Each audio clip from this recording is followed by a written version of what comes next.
What's going on, people? Welcome to an In Motion Football video, not a live stream. Shout out to anybody watching this. This is In Motion Football is a live streaming community, and I typically don't do uploads like this, but this has just been a crazy week, and I don't have any other time to really live stream before Wildcard Weekend. So what I'm going to do is the video I did last year, where I'm going to predict every single possible NFC matchup in the playoffs the way I see it. So we have every team on the board here, and we're going to jump right into it. Starting with the 1 seed. And I'm sure as the playoffs go on, I'm going to change my mind about what I see happening. But as of right now, Wednesday, January 7th at 10:32 Eastern, this is how I see every single possible playoff matchup. We're going to start with Seattle. So Seattle, if they run into the Bears, I am going to pick Seattle winning that matchup. And the reason is because I do think Seattle's defense would dictate this matchup. First of all, I think home field will be a huge advantage for Seattle in every single game. That's a pretty difficult place to play, especially with the way their defense has played football as of late. But I think about a matchup like this, I believe in Seattle's rushing attack more than anything else. More than anything else offensively for either side, for either team. And I believe in Seattle's defense more than Chicago's defense. So you add in home field advantage, and I think this is a pretty clear outcome. I would take Seattle. Now, if Seattle plays Philadelphia, it's a very tricky thing for me. As you can see, I'm an Eagles fan. I got Lincoln Financial Field behind me. It says Vic Fangio enthusiast over here. Definitely an Eagles fan. Something I know as an Eagles fan is that we have a very difficult time with Seattle. It's just a weird thing. Now, obviously, a bunch of that includes playing Russell Wilson, but even predating that, something about Seattle has always given the Eagles difficulty, and especially in Seattle, that is a matchup that just tends to not go well. So you take that into account. You take home field advantage into account. I don't really feel the best about this game. I think if these two teams matched up, both defenses would have phenomenal games. I think this would be a low-scoring game.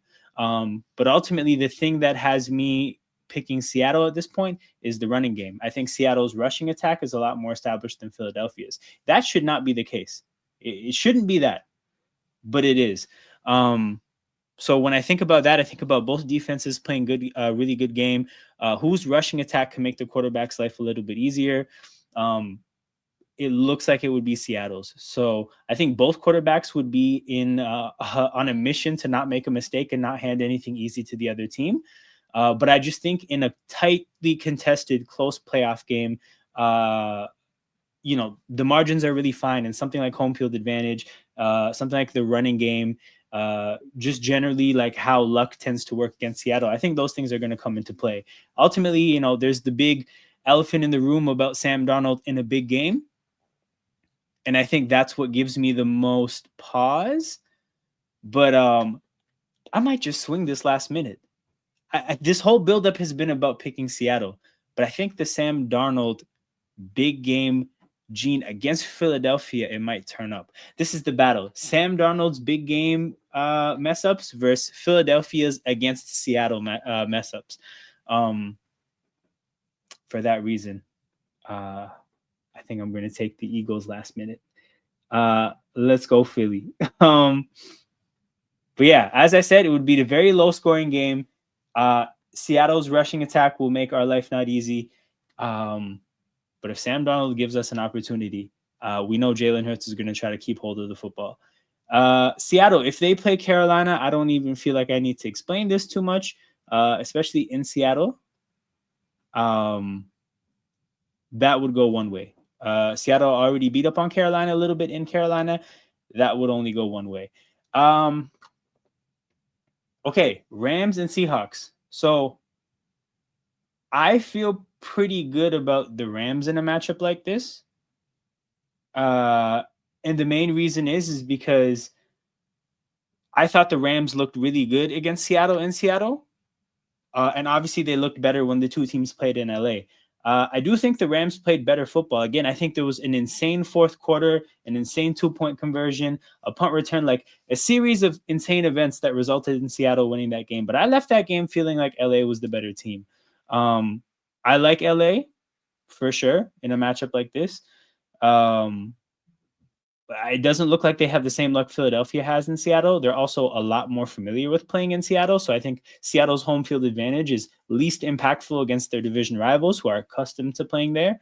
I would definitely take LA in a matchup like this. I trust Stafford more than I trust Darnold. And put simply, I watched how this team looked when these two teams matched up. And I thought the Rams looked pretty good until they just had again, just a series of insane things happen. If the Seahawks have to see the Niners, I have them beating the Niners.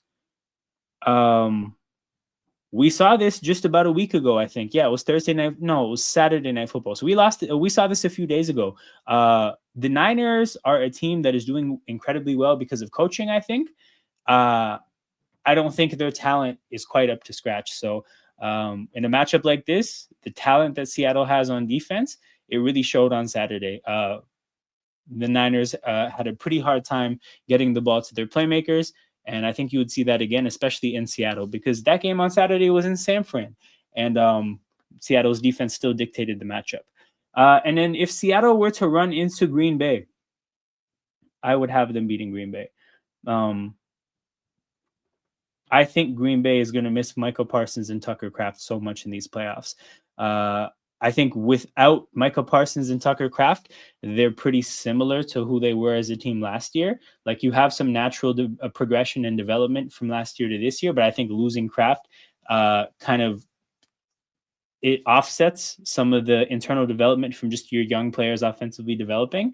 And defensively, yeah, it's just losing Micah is everything. Micah was supposed to be the piece that puts you over the top. And truthfully, if you look at their defensive personnel, it's very similar to who they were last year. So I think about who Green Bay was in the playoffs last year.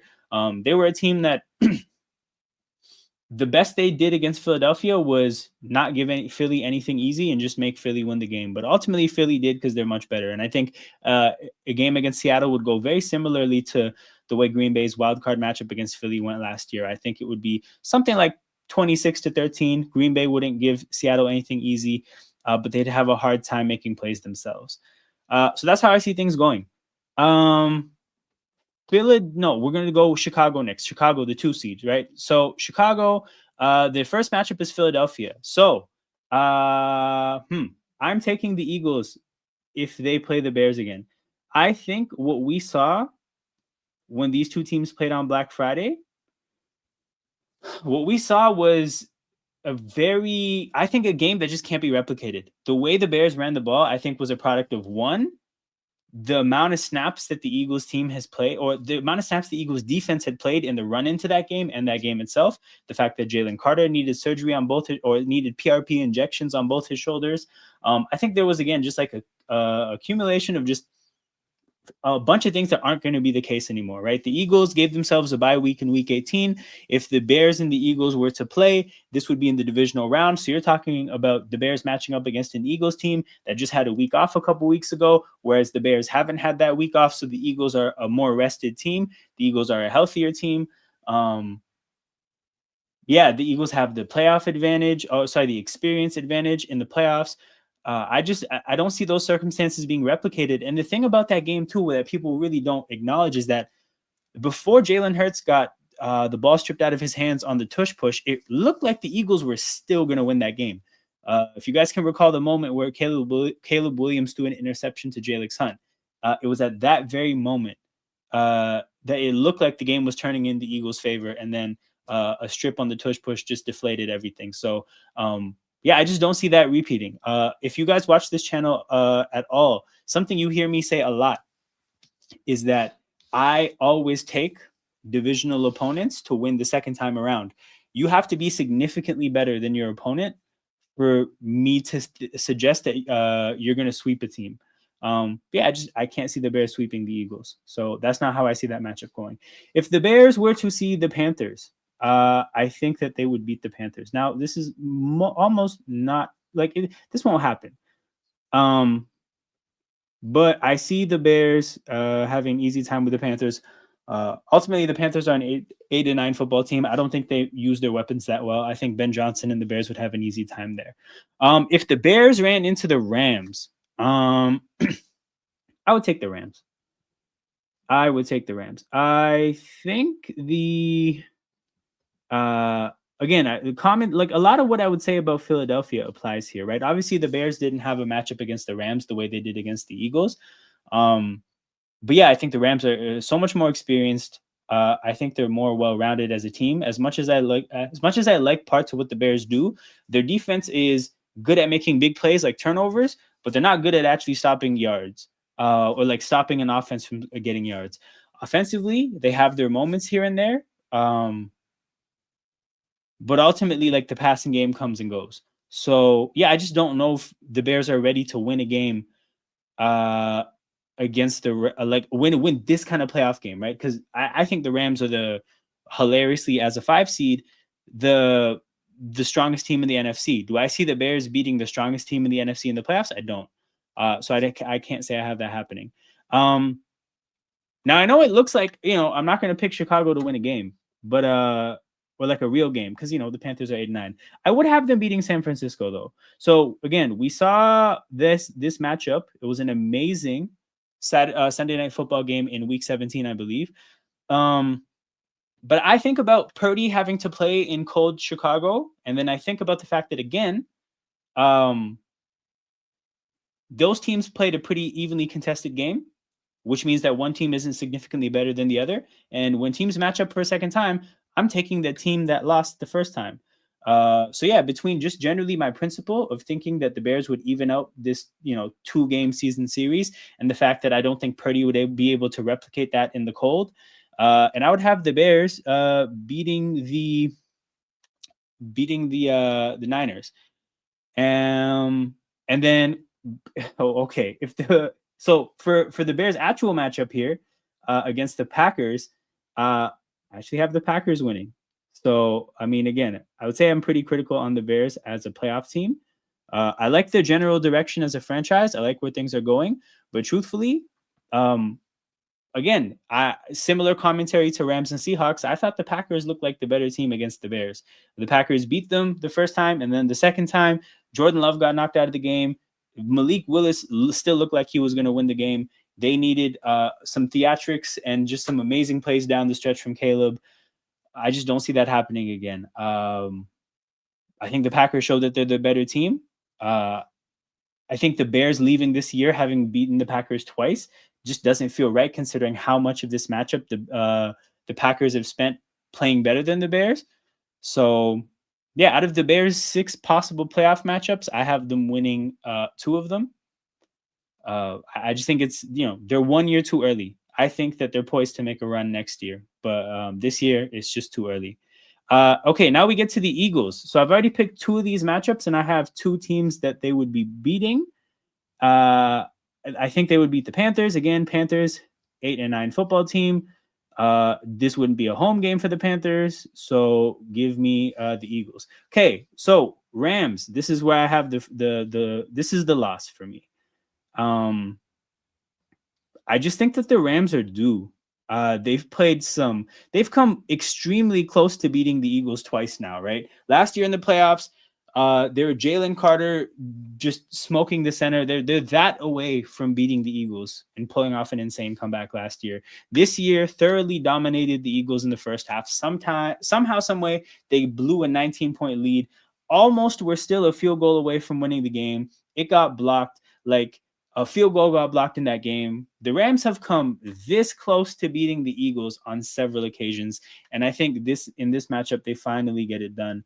I do think when these two teams play, the matchup could go either way. I just get the feeling that, I think McVay is 0-4 against Sirianni, and I just can't see that sustaining. I would have the Rams going into Philadelphia. It doesn't look like it's this cold. It's that cold this year. I think the Eagles wild card round matchup is set to be like well above freezing. So I would have the Rams beating the Eagles. In the Eagles matchup against the Niners, I have the Eagles winning. I think that the Eagles defensive line is going to give the Niners front a lot of headaches. I think similar to Seattle, the Eagles front can make it hard for Purdy to get the ball to his weapons. I do think Seattle's a little bit stronger in the secondary in terms of not having weak spots like Epps and Adoree Jackson.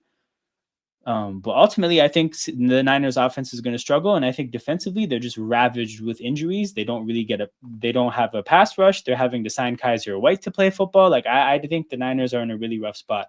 The tricky thing about the Eagles is that, in theory, the biggest threat to the Eagles is themselves, not even the other team. The Eagles can show up and make enough mistakes to lose any matchup.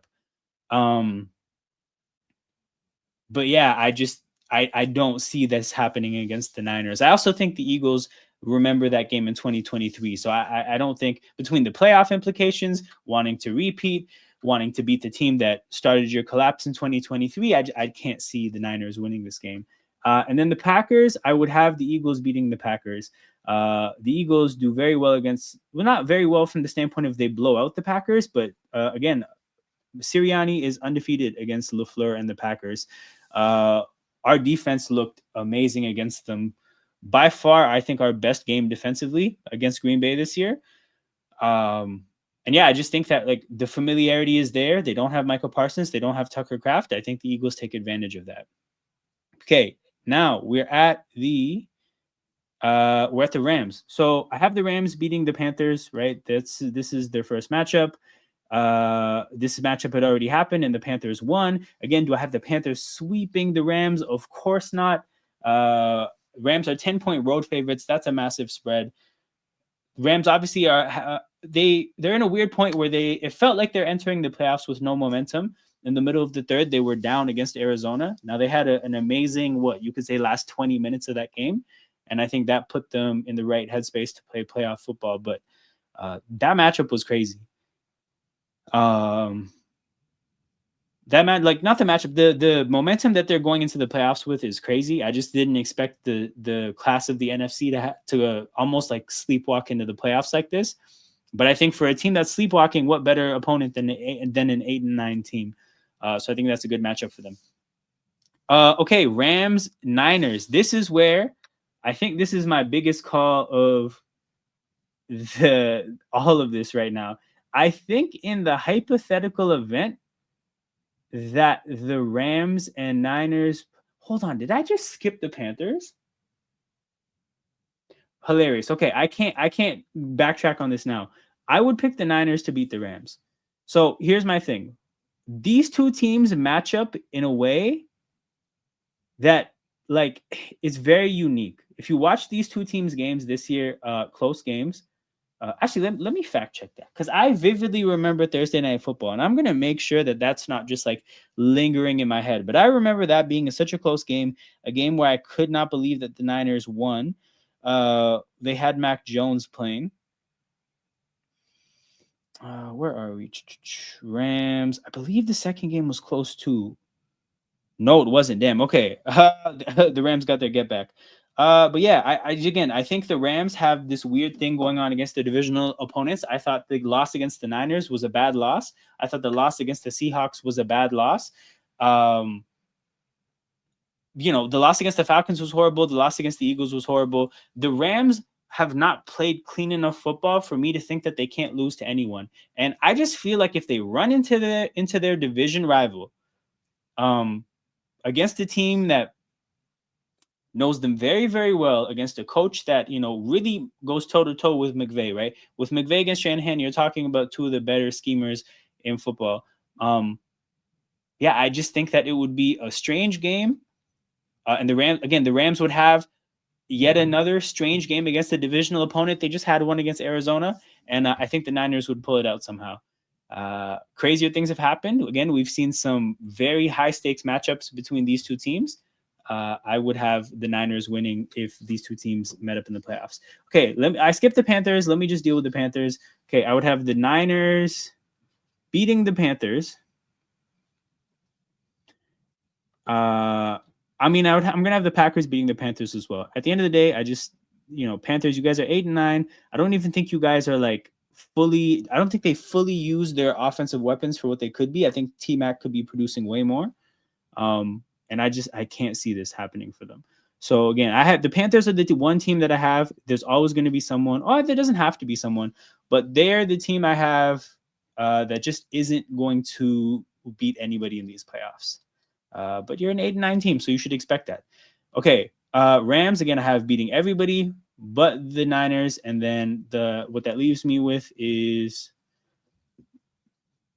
them beating the. Wait a minute, what's this? Yeah, the Packers. So yeah, I think they would beat the Packers. Again, I think when it comes to these really really good teams, and for if you look at Green Bay's sake, who do I have them losing to? Right, I have them losing to the Rams. I have them losing to the Eagles. I have them losing to the Seahawks. I have them losing to the three teams with like I would say uh fairly talented rosters, because I just think that from Green Bay standpoint, it's going to become a talent issue. Um, but yeah, if they well, hold on, I have right, and then the last matchup left is Packers and Niners. If somehow the 6 and 7 seed match up in the NFC Championship game, by the grace of God, they both win all their road games, and the Niners finally host a playoff game and the NFC Championship game before the Super Bowl in Santa Clara, I would have the Packers winning. Again, I just think that the Niners' talent issue is too serious, and I think the only matchup to have them winning are a freak matchup against a division rival that they know really well, and the 8 and 9 team. But otherwise, yeah, very complicated playoff picture, people. Last year, for those of you who maybe aren't familiar, I did this last year. This is what I came up with, right? I had one team beating everyone in the NFC. It was the Eagles. I was right. I just think that this year is complicated. I don't think there's a clean favorite that can beat everybody. I did not feel comfortable putting that as the Rams this year. There has to be some banana appeal for every team. For the Eagles, it's the Rams. For the Rams, it's the Niners. The Eagles and the Rams I see as the class of the NFC. Seahawks are definitely in the second tier for me. But that's how I see it, people. So shout out to everybody watching this. Make sure you check out the AFC version I'm about to do. And again, I typically don't do uploads. This is a live streaming community. So I'm recording this on a Wednesday. I'm going to be live for Indiana, Oregon on Friday, and then all of Sunday for Wildcard Weekend. So make sure you check it out. Feel free to come back to this at any point during the playoffs to see how mad this looks or how accurate this looks. And I'll see you guys around. Take care.